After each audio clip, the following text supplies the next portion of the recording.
Bismillahirrahmanirrahim. Assalamualaikum warahmatullahi wabarakatuh.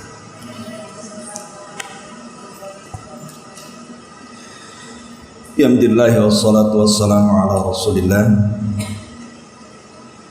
wa ala alihi wa sahbihi wa mawalah wa la hawla wa la quwata illa billahi wa ba'd.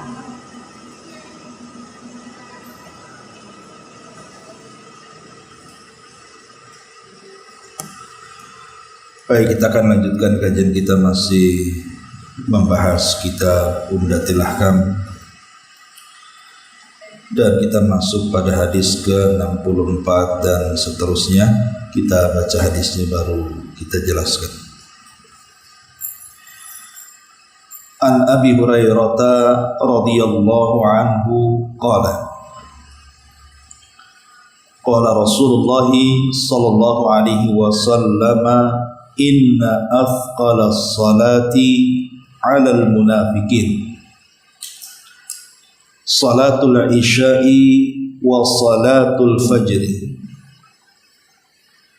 walau ya'lamuna ma fihima la'atawhuma walau habwan walaqad hamamtu an amura bis salati fatuqama thumma amura rajulan ويصلي بالناس ثم أنطلق معي برجال معكم حزم من حطب إلى قوم لا يشهدون الصلاة فأحرق عليهم بيوتهم بالنار. Dari Abu Hurairah radhiyallahu anhu, beliau berkata, Nabi sallallahu alaihi wasallam bersabda, salat yang paling berat bagi orang-orang munafik untuk dilaksanakan adalah salat Isya dan juga salat subuh. Kalau mereka mengetahui keutamaan yang terdapat dalam kedua salat tersebut, maka mereka pasti akan mendatanginya walaupun dengan cara merangkak. Aku sangat ingin untuk memerintahkan salat dikerjakan, lalu dikumandangkan iqamah dan kuperintahkan sebagian orang mengimami para jamaah. Sementara itu aku pergi bersama beberapa orang yang membawa seikat kayu bakar menuju orang-orang yang tidak ikut salat berjamaah dan membakar rumah-rumah mereka dengan api. Baik, hadis ini Al-Imam Al-Bukhari rahimahullahu ta'ala sampai membuat bab di dalam sahihnya, bab fadlu salatil isya fil jamaah, bab tentang keutamaan salat isya dan dilakukan secara berjamaah. Al-Hafidz Ibnu Hajar rahimahullahu ta'ala di dalam kitab Fathul Bari, beliau mengatakan, innama kanatil isya'u wal fajru athqala alaihi min ghairihima liquwatid da'i ila tarkihima li'anna al-isya'a waqta as-sukun war-rahati was-subha waqta ladzatin naum. Kata Al-Hafidz Ibnu Hajar rahimahullahu ta'ala, beliau mengatakan dalam kitabnya Fathul Bari, kenapa salat isya dan subuh sangat berat dilakukan oleh manusia untuk mengerjakannya? Karena kuatnya seseorang itu untuk meninggalkannya. Alasannya karena waktu Isya itu adalah waktu sukun, waktu kita ini beristirahat setelah lelah letih bekerja seharian, dan adapun waktu subuh karena itu waktu kelezatan saat ini. Makanya kenapa dua salat ini, maksudnya Isya dan Subuh, sangat berat dilakukan. Karena biasanya manusia bekerja dari pagi sampai sore itu kan sudah lelah, terutama pekerja-pekerja berat. Sehingga di waktu Isya itu biasanya serangan kantuk kuat. Makanya kemudian menjadi malas untuk melakukannya. Adapun subuh sendiri adalah waktu di mana seseorang itu lagi lezat-lezatnya tidur. Karena biasanya kalau masih di bawah jam 12 itu cuaca masih bisa tubuh kita menerimanya, tapi kalau sudah mulai ke pagi itu agak dingin, sehingga akan menyusahkan orang bangun. Tetapi Nabi SAW mengecualikan, kecuali orang-orang yang memang mereka betul-betul ingin melaksanakan salat. Tetapi orang-orang munafik, maka mereka akan berat melakukannya. Makanya kenapa Nabi SAW sampai mengatakan salat yang paling berat dilakukan orang munafik itu adalah salat Isya dan Subuh.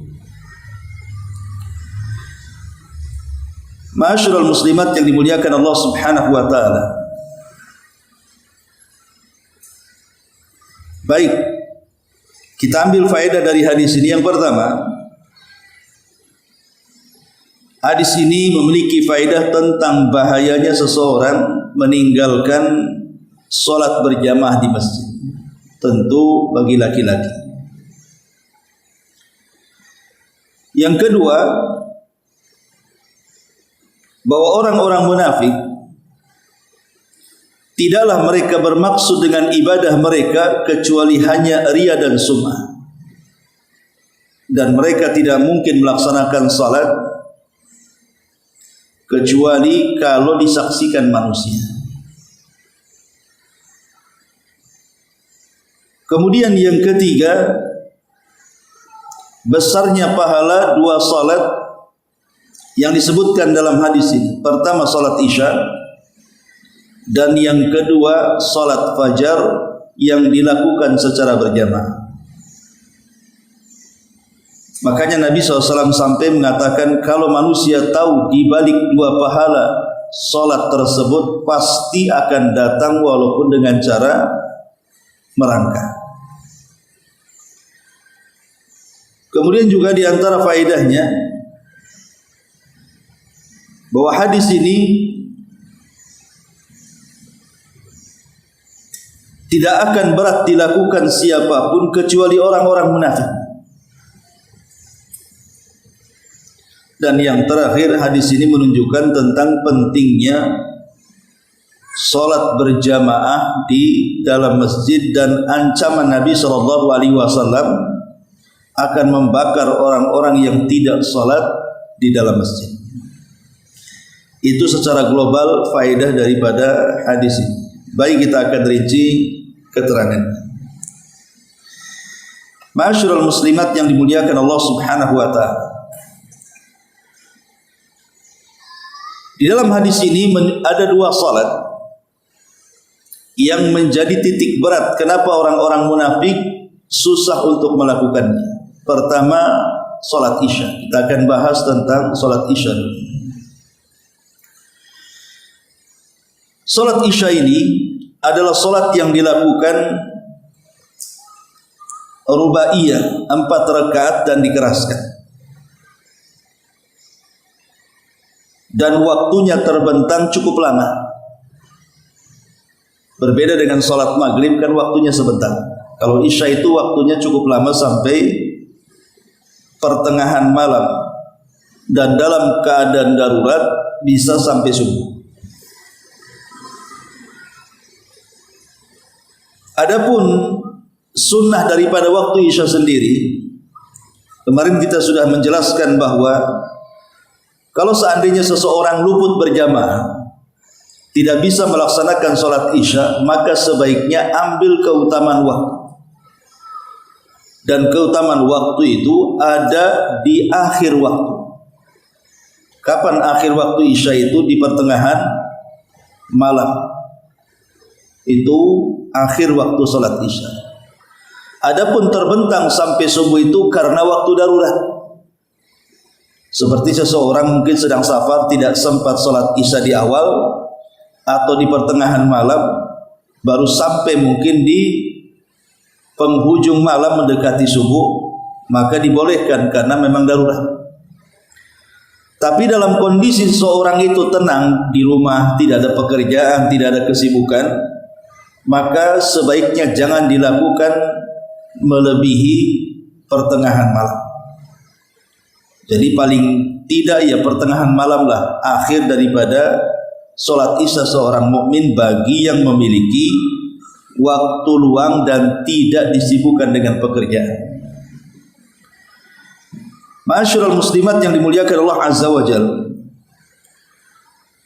Nabi SAW menjadikan waktu Isya ini sebagai ujian. Karena waktu Isya ini adalah waktu di mana syaitan terkadang menggoda kita untuk meninggalkannya dan mengakhirkannya. Makanya Nabi SAW sampai mengancam ataupun tidak suka dengan orang-orang yang bergadang setelah Isya.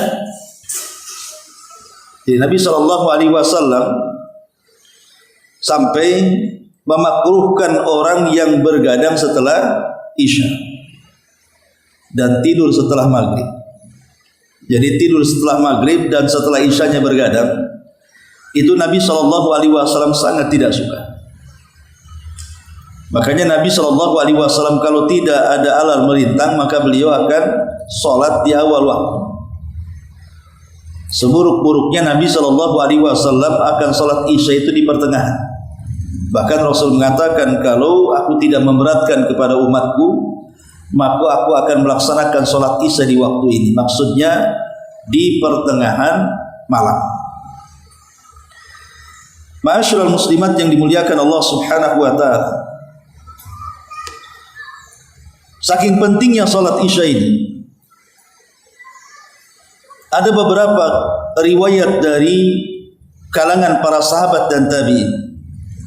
Di antaranya adalah apa yang diriwayatkan oleh Nafi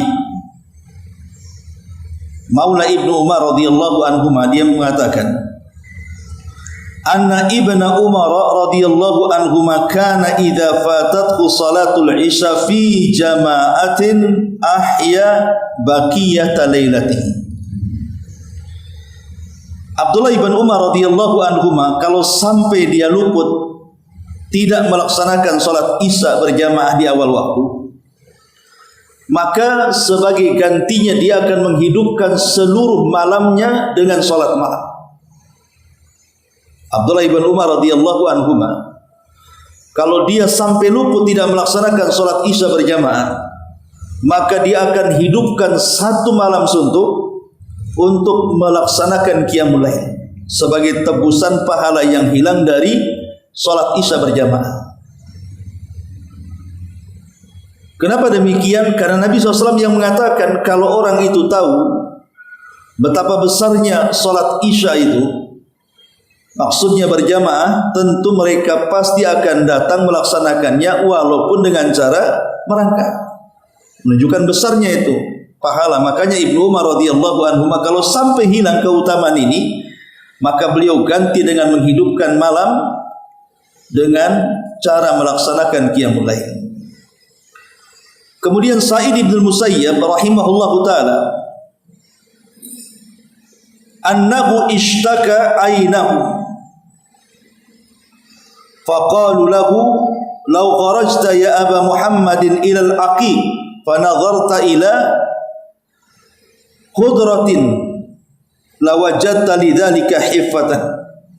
Qala fa kaifa asna bi syuhudil atamati was subhi. Dari Sa'id bin Musayyib, seorang tokoh tabi'in, dia mengatakan satu hari dia bermasalah dengan matanya, artinya sakit mata. Kemudian oleh murid-muridnya dikatakan, wahai Aba Muhammad, kenapa kau tidak keluar ke Akik, sebuah tempat? Tetapi kemudian Sa'id bin Musayyab mengatakan, aku tidak mau. Kenapa? Bagaimana aku akan meninggalkan salat atam dan juga salat subuh? Maksudnya, mungkinkah saya harus meninggalkan salat jamaah Isya dan juga subuh kemudian pergi ke sebuah tempat? Seolah-olah Sa'id bin Musayyib mengatakan bahwa pahala orang yang melaksanakan salat Isya berjamaah dan juga salat subuh itu lebih besar, makanya dia abaikan ajakan murid-muridnya. Ini menunjukkan bahwa bagaimana besarnya pahala daripada salat Isya dan juga salat subuh.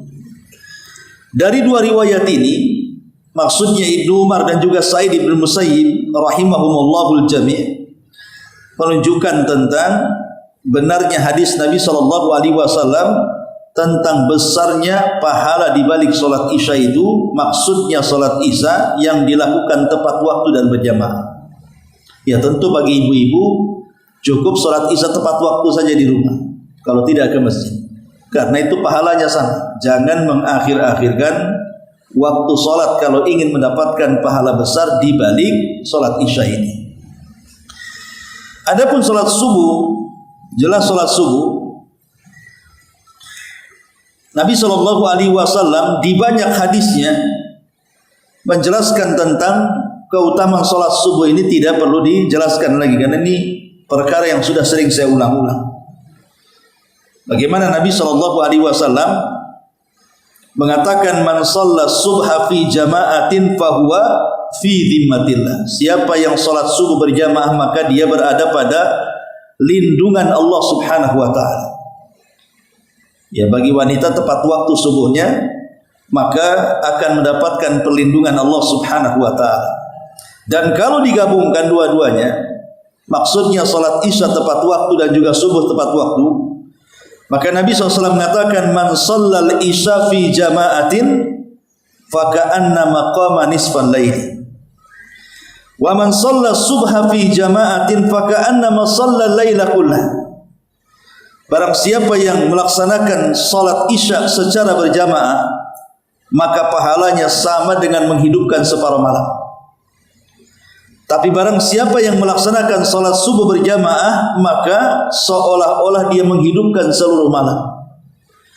Jadi kalau salat Isya berjamaah dengan salat subuh berjamaah dilakukan serentak gitu ya, umpamanya dalam satu waktu, malamnya salat Isya berjamaah, paginya salat subuh berjamaah, maka seolah-olah orang ini menghidupkan semalam suntuk dengan qiyamul lail. Coba bayangkan siapa yang bisa melakukan qiyamul lail dari ba'da Isya sampai subuh. Pamannya ibu dari ba'da Isya mulai berzikir, baca Quran, tahajud, berdoa dan beribadah yang lain sampai waktu subuh. Siapa yang tahan seperti ini? Tapi Nabi SAW memberikan sebuah pahala cukup dengan salat Isya berjamaah dan subuh berjamaah, seolah-olah kita habiskan satu malam suntuk dengan qiyamul lail dan ibadah dengan Allah Subhanahu wa taala. Dan ini keistimewaan luar biasa penggabungan dua salat ini kalau dilakukan tepat waktu dan dilakukan secara berjamaah. Ma'asyiral muslimat yang dimuliakan Allah Azza wa Jalla. Terlebih di sana ada hadis juga yang mengatakan basyiril masaina fil zulami bin nuri tami yaumal qiyamah. Beri kabar gembira kepada mereka yang berjalan di malam hari di kegelapan dengan cahaya yang sempurna kelak yang ia akan peroleh pada hari kiamat. Para ulama mengatakan maksudnya salat yang dilakukan dalam kegelapan itu maksudnya salat Isya dan subuh. Seolah-olah Rasul ingin mengatakan, beri kabar gembira kepada mereka yang salat Isya, beri kabar gembira kepada mereka yang salat subuh, kelak pada hari kiamat mereka akan mendapatkan cahaya yang sempurna. Dan cahaya pada hari kiamat sangat dihajatkan. Karena itulah modal kita melintasi titian sirat yang akan menyeberangkan kita ke surga Allah Subhanahu wa taala. Inilah di antara faedah dari hadis ini. Baik, kemudian hadis berikutnya, hadis ke-65. An Abdullah ibni Umar radhiyallahu anhuma Anin Nabi sallallahu alaihi wasallam qala idza sta'dhanat ahadakum imra'atuhu ila al-masjid fala yamna'ha faqala Bilal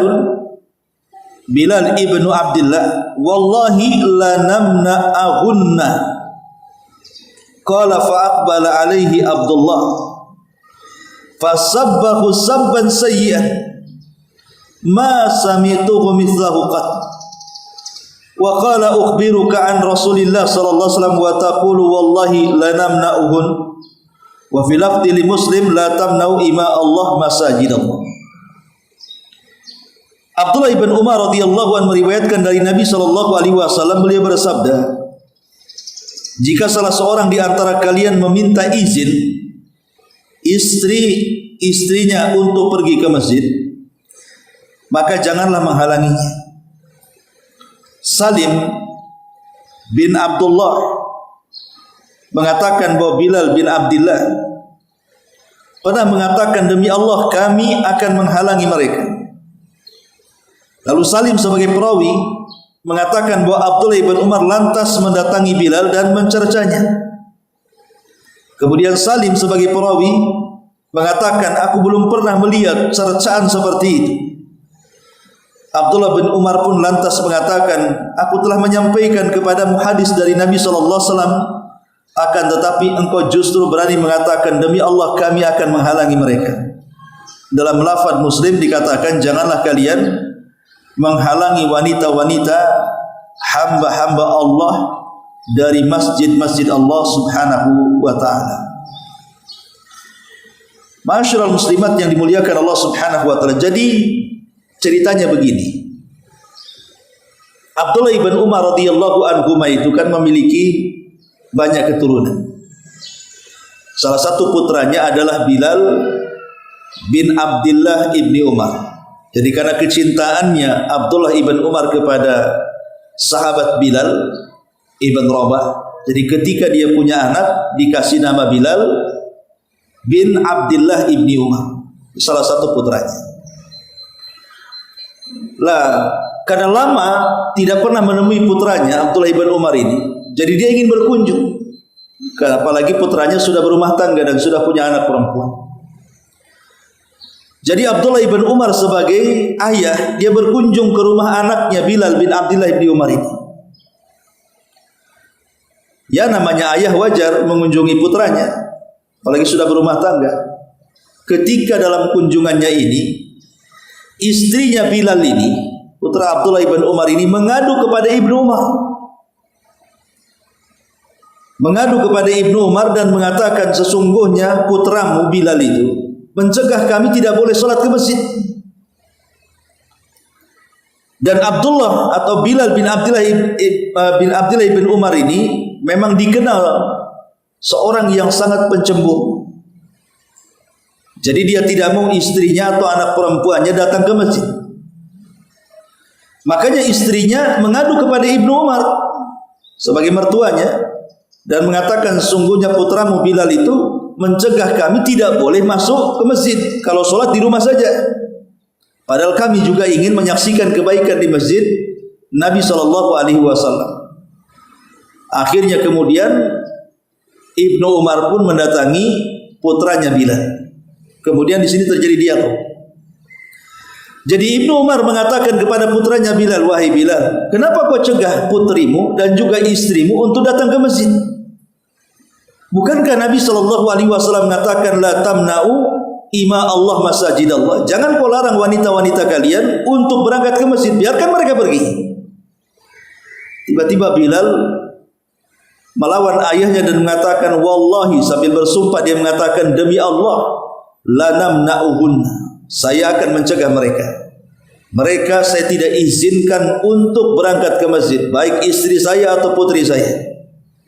Disinilah kemarahan Ibnu Umar muncul. Langsung dia mencaci maki anaknya. Makanya perawi hadis Salih mengatakan, aku tidak pernah melihat Ibnu Umar semarah itu kepada anaknya bilang. Dia mencaci dengan cacian yang luar biasa. Bahkan dalam riwayat Ibnu Umar mengatakan, demi Allah, kalau engkau memiliki pendirian seperti itu, jangan pernah satu atap hidup bersamaku selama-lamanya. Kemudian dia mengatakan, aku mengatakan, ini sabda Nabi SAW, kau katakan kau akan mencegahnya. Seolah-olah Ibnu Umar mengatakan, Nabi saja mengizinkan, kenapa kau mencegah? Apa hakmu? Sementara kita tahu bahwa Abdullah ibn Umar itu, kalau soal sunnah Nabi SAW tidak diragukan lagi. Manusia paling tegas dengan sunnah Nabi, bahkan berlebihan. Sampai-sampai kalau dia safar kemudian ada pohon yang Rasul biasa singgah di situ, maka dia pun walaupun tidak capek turun dari kendaraannya, singgah di situ dan beristirahat di tempat istirahat Nabi. Hanya ingin mencontoh Nabi saja. Jadi saking berlebihannya Ibnu Umar itu sampai perkara-perkara yang tidak ada kaitan agama pun akan dicontohnya. Makanya dia marah kepada putranya Bilal dan mengatakan, lah Nabi loh tidak melarang wanita-wanita ke masjid, kenapa kau larang? Maka dari sini kemudian Abdullah ibn Umar mengutuk putranya dan mengatakan, demi Allah aku tidak akan satu atap selamanya dengan kamu, dan saya tidak akan bicara selamanya dengan kamu. Ini menunjukkan ketegasan Ibnu Umar membela sunnah Nabi SAW, bahwa sunnah itu tidak bisa dilawan dengan perkataan manusia biasa. Baik, dari hadis ini kita tahu tentang beberapa faedah, di antaranya hukum solat seorang wanita ke masjid. Apa hukumnya seorang wanita itu solat berjamaah ke masjid? Memang terjadi perselisihan ulama. Ada yang mengatakan bahwa wanita datang ke masjid untuk melaksanakan solat jamaah itu hukumnya sunnah. Hukumnya sunnah, berpahala. Dan itu sebagaimana yang dijelaskan oleh Imam Ibnu Aqil, yustahabbu lahunna idza ijtama'na an yusalliyanna fara'idahunna jama'atan. Kata Ibnu Aqil, disunnahkan bagi mereka kaum wanita untuk berkumpul melaksanakan solat wajib yang diwajibkan kepada mereka dengan cara berjamaah. Bahkan pendapat Ibnu Aqil ini dikuatkan dengan pendapat Hanabilah, mazhab Ahmad, di mana mazhab Hanabilah mengatakan yusannu al-jama'atu lin-nisa'i munfaridati anir rijali sawa'un amma kunna rajulun am imra'atun, wa ila hadha dhahaba adh-dhahiriyatu fi qawli. Jadi kata mazhab Hanabilah mengatakan sunnah berjamaah bagi wanita, baik yang mengimami seorang laki-laki ataupun perempuan. Dan ini juga yang dikuatkan oleh imam atau pendapat Zahiriyah. Dalilnya perbuatan Aisyah dan Ummu Salamah radhiyallahu anhuma, di mana Nabi SAW memerintahkan Ummu Waraqah untuk menjadikan baginya seorang muadzin yang adzan untuk dia, dan memerintahkan untuk solat berjamaah dengan keluarganya dalam rumah. Kemudian juga Nabi SAW mengatakan khairus sufufin nisa akhiruha, sebaik-baik saf wanita itu di akhir, menunjukkan bahwa Nabi SAW memerintahkan untuk berjamaah, cuman safnya paling belakang. Kalau seandainya wanita itu tidak sholat di masjid, tentu Rasul tidak akan mengatakan seperti ini sebaik-baik saf, karena kalau sholat di rumah kan tanpa saf sendirian, atau mungkin berjamaah dengan putrinya.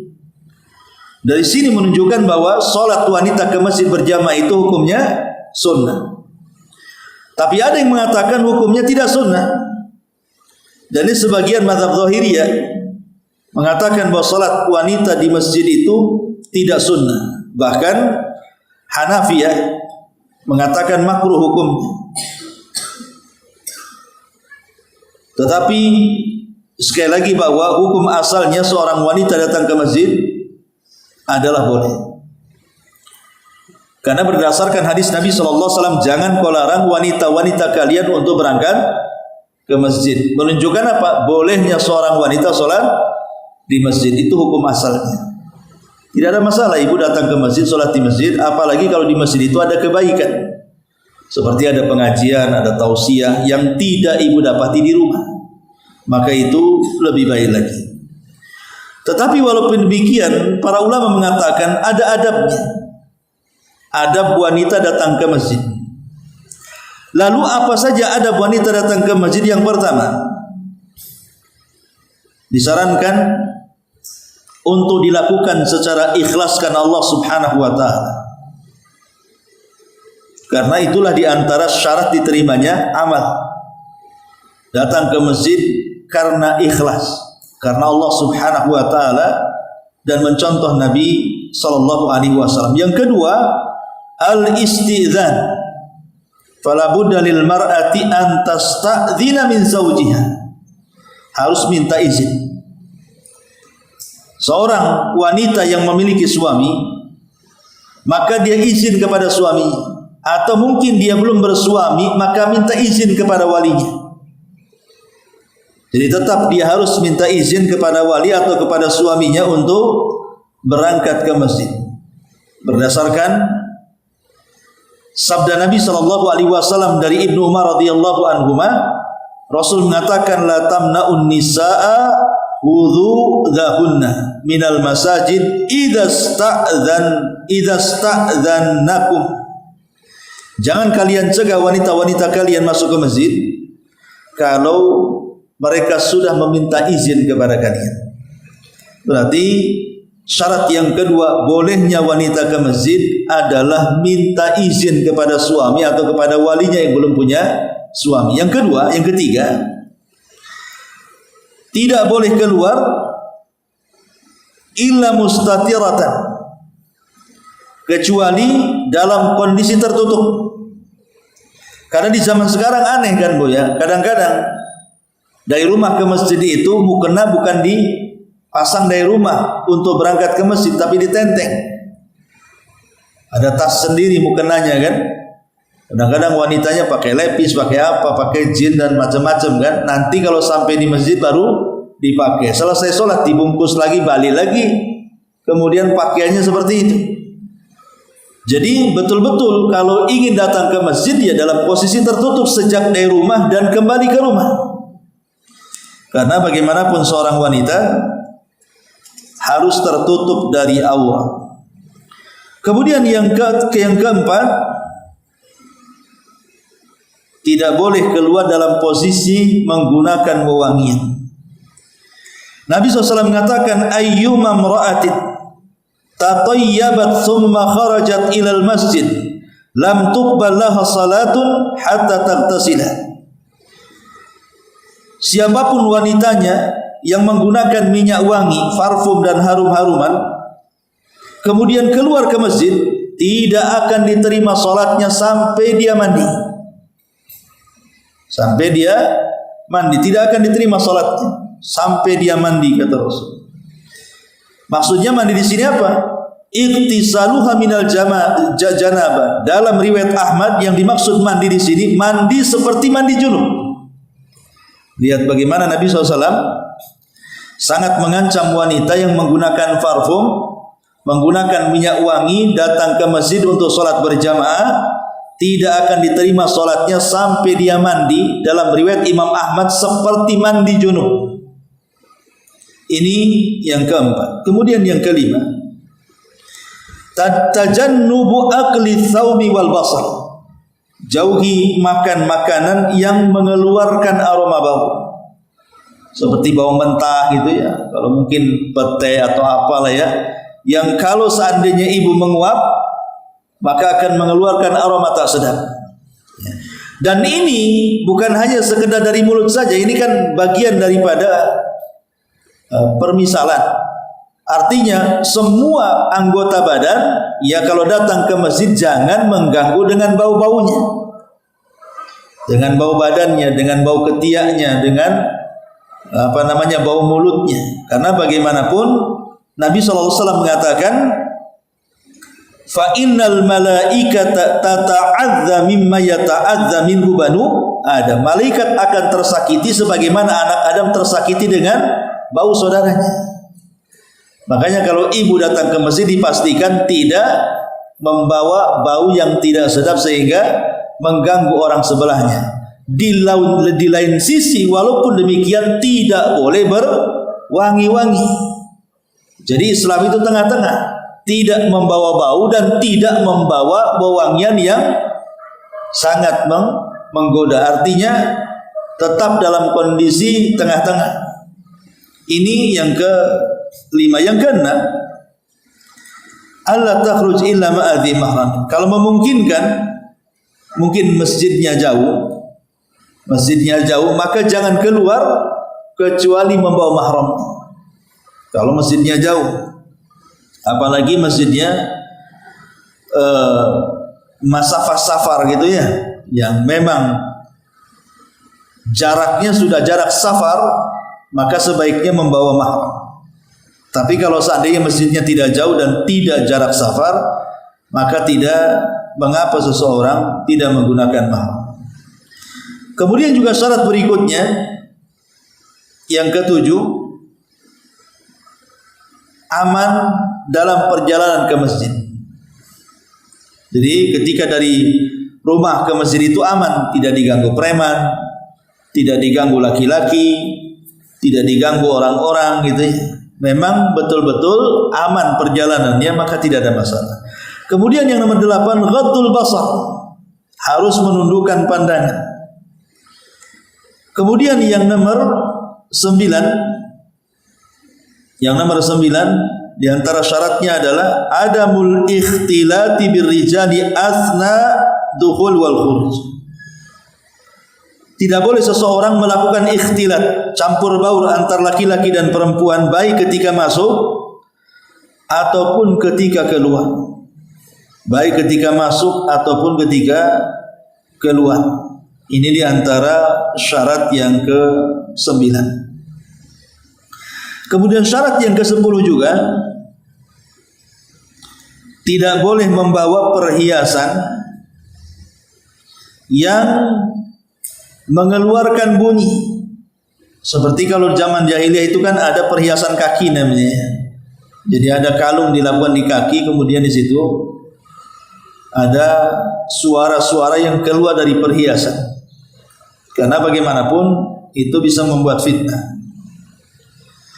Kemudian juga al-imtina an lubsi zinatil fakhirah. Jauhi pakaian-pakaian yang bisa mencolok orang. Karena di zaman sekarang ini kan dengan pesatnya dan majunya mode, terkadang mukena-mukena yang digunakan oleh wanita itu berbagai macam corak. Jadi telepung-telepung atau mukena-mukena yang biasa dipakai wanita itu kan macam-macam coraknya. Maka jangan sampai kemudian memakai mukena-mukena yang bisa mengganggu orang lain atau menjadi pusat perhatian. Ya, mukena-mukena biasa saja yang tidak menjadi pusat perhatian, jangan sampai mengganggu orang lain sholat. Ya, ini bukan hanya bagi perempuan, bagi laki-laki juga sama. Kadang-kadang sholat pakai kaos partai kan itu. Nanti di belakangnya, oh baru tahu partainya. Nah ini kan sedang sholat, terkadang mikirkan orang jadinya kan. Atau ibu pakai mukena, entah ada jahitan-jahitan atau mungkin ada gambar-gambar tertentu atau ada hiasan-hiasan tertentu, akhirnya mengganggu orang sebelahnya. Wah, aneh mukenanya kan itu. Ini abad keberapa ini muncul gaya kayak gini? Pamannya seseorang akhirnya tidak khusyuk orang sebelahnya gara-gara mukena yang kita pakai gitu. Kemudian juga Allah takuna zaharat min gunnal fitnah. Jangan sampai kemudian menimbulkan fitnah. Jadi boleh ke masjid tapi jangan sampai menimbulkan fitnah. Mungkin fitnah, ya fitnah itu mungkin dengan suaranya, dengan ucapannya, dengan gerakannya, dengan tingkah lakunya dan begitu seterusnya. Inilah kalau seandainya syarat-syarat ini terpenuhi kata para ulama, maka tidak masalah wanita itu datang ke masjid melaksanakan sholat berjamaah. Wallahu alam, ini diantara faedah dari dua hadis yang bisa kita kaji di pagi hari ini. Baik, sampai di sini. Kalau ingin bertanya, silakan. Ini ada pertanyaan di YouTube.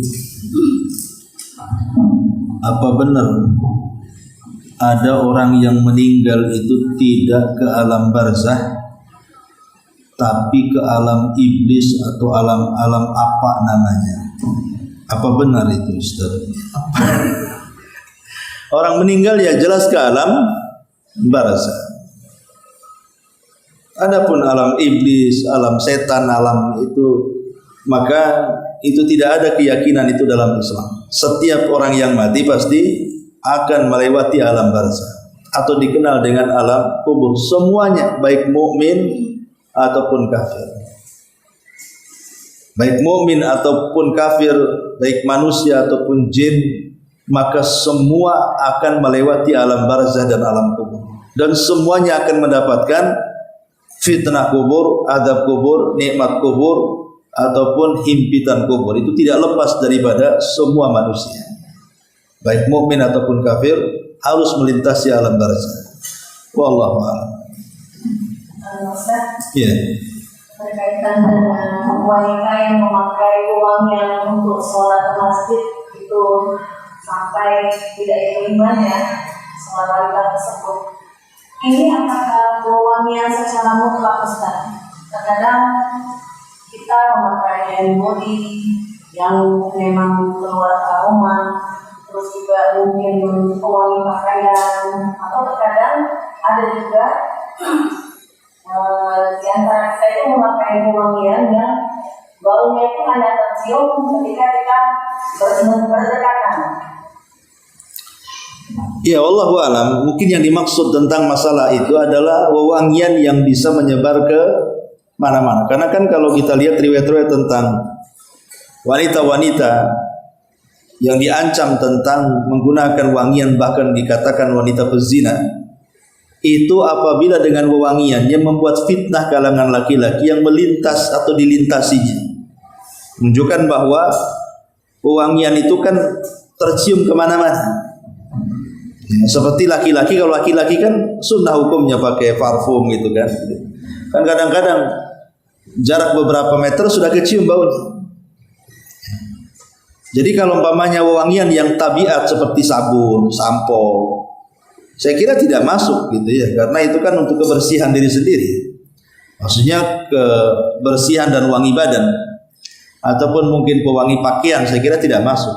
Tapi yang dimaksud adalah parfum khusus yang memang bisa membuat fitnah bagi kalangan laki-laki. Karena intinya itu kan fitnah bagi kalangan laki-laki yang dilewati selama perjalanan dari rumah menuju masjid. Adapun sesama perempuan, sesama wanita di rumah umpamanya kan pakai parfum, tidak ada laki-laki, kan tidak masuk di situ. Karena yang dimaksudkan dikhawatirkan memfitnah kalangan laki-laki, itu saja dalam hadis itu. Adapun sesama wanita ya tidak ada masalah selama tidak ada laki-laki di dalamnya di situ. Tapi kalau sudah memfitnah kalangan Adam, kalangan laki-laki, itu yang kemudian masuk dalam larangan hadis ini. Wallahu a'lam.